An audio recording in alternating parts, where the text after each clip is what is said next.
24 में हमने ओडिशा में पहली बार सरकार बनाई और 26 में प्रचंड बहुमत के साथ भारतीय जनता पार्टी बंगाल में सरकार बनाने जा रही है। ये मैं बहुत स्पष्ट रूप से देख रहा हूं। बंगाल जीतने के साथ ही एक बहुत लंबे अरसे के बाद अंग, बंग और कलिंग तीनों जगह एक पार्टी का शासन होने जा रहा है। बिहार में भी एनडीए का शासन है, उड़ीसा में भी भाजपा सरकार है और अब बंगाल में भी भाजपा सरकार आएगी। तो एक प्रकार से पूर्ण बहुमत की सरकार बंगाल के विकास की गारंटी है। मित्रों, ममता दीदी ने हमेशा विक्टिम कार्ड का पॉलिटिक्स खेला है।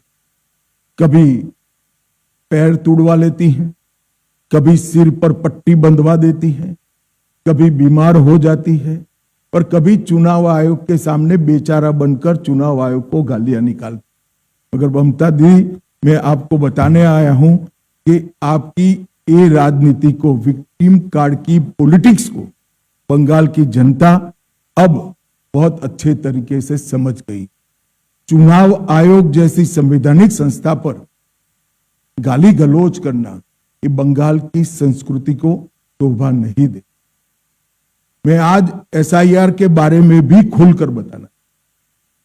एसआईआर पूरे देश भर में हो रहा, कहीं पर जुडिशियल ऑफिसर नहीं लगाने पड़े, सिर्फ बंगाल में लगाने पड़े। कारण क्या है? यही चुनाव के अंदर तमिलनाडु में भी एसआईआर हुआ, कोई कोर्ट केस नहीं हुआ। केरल में भी एसआईआर हुआ, कोई कोर्ट केस नहीं हुआ। तमिलनाडु में डीएमके की सरकार है, केरल में कम्युनिस्टों की सरकार है। बंगाल में ऐसा क्या हुआ कि सुप्रीम कोर्ट ने जुडिशियल ऑफिसरों को लगाना पड़ा? इस बात का जवाब ममता बनर्जी ने बंगाल की जनता को दिया। आपके डिस्ट्रिक्ट मजिस्ट्रेट निर्भीक रूप से काम नहीं किए, इसलिए सुप्रीम कोर्ट ने जुडिशियल ऑफिसर्स को लगाना पड़ा है। और एसआईआर पर वो जो आरोप कर रही है, मैं आज बंगाल की जनता को पूछना चाहता हूं, जो घुसपैठियों को वोटर बनाकर यहां रखा गया है, उनको क्या बंगाल का भविष्य तय करने का निर्णय देना है या नहीं देना है? वो बंगाल की जनता ने तय करना है। मैं भारतीय जनता पार्टी की ओर से स्पष्ट कर देना चाहता हूं, सिर्फ वोटर लिस्ट से नहीं, देश भर से एक एक घुसपैठियों को हम चुन कर देश के बाहर निकालने के लिए संकल्पबद्ध है और ये मेरी पार्टी का एजेंडा है। ममता जी को जो आरोप लगाना है वो लगाएं। मित्रों, डबल इंजन की सरकार, इसके कई ऐसे उदाहरण हैं। उत्तर प्रदेश बीमारू से बेमिसाल बना, मध्य प्रदेश ने कृषि विकास और विकास के नए स्टैंडर्ड सेट किए, आसाम जहां सालों से उग्रवाद था वहां आज सेमीकंडक्टर का प्लांट लग रहा है, त्रिपुरा ने 25 साल के ठहराव को समाप्त कर कैडर राज को समाप्त कर हम विकास के रास्ते पर आगे बढ़े हैं। और अब बारी है बंगाल की, यहां पर भी सिंडिकेट से मुक्ति पाने का ये चुनाव है। मित्रों, मैं चार्जशीट के कुछ महत्वपूर्ण मुद्दे पर भी बताना चाहता हूं।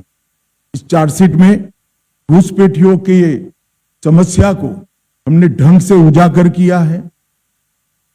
घुसपैठिया न केवल देश की सुरक्षा के लिए बहुत बड़ी चिंता का विषय है, वो हमारे गरीब श्रमिकों की मजदूरी में भी हिस्सेदारी लेते हैं, गरीब लोगों के अनाज में भी हिस्सेदारी प्राप्त करते हैं और युवाओं की रोजगारी भी छीन।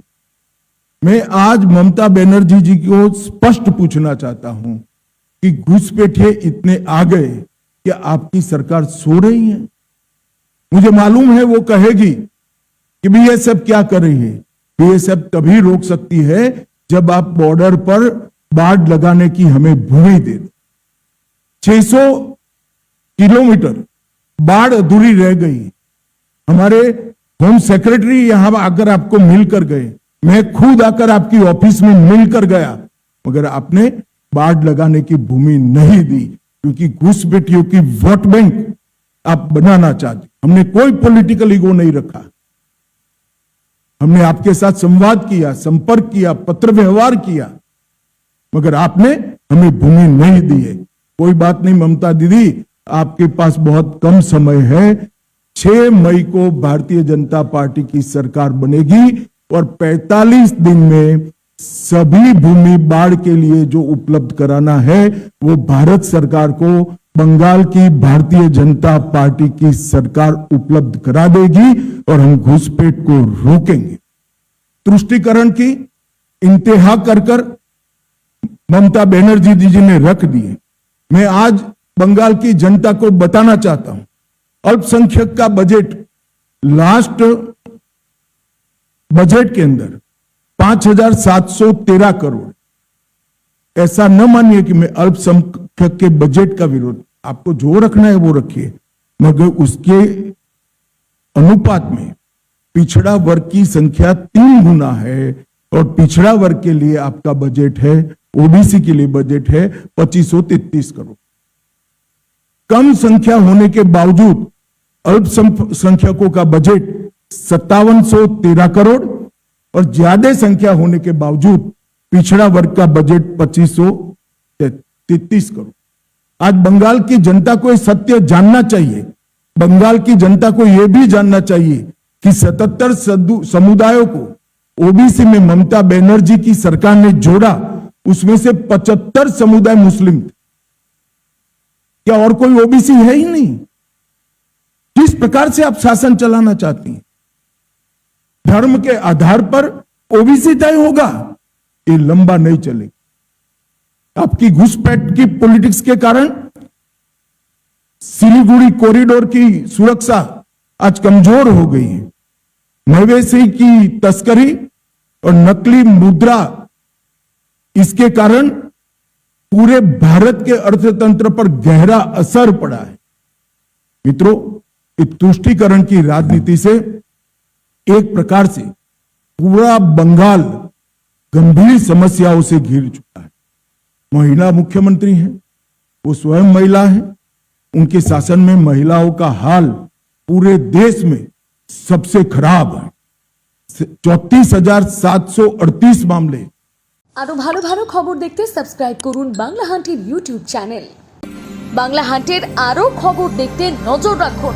বাংলা খবর মানেই বাংলা হান্ট।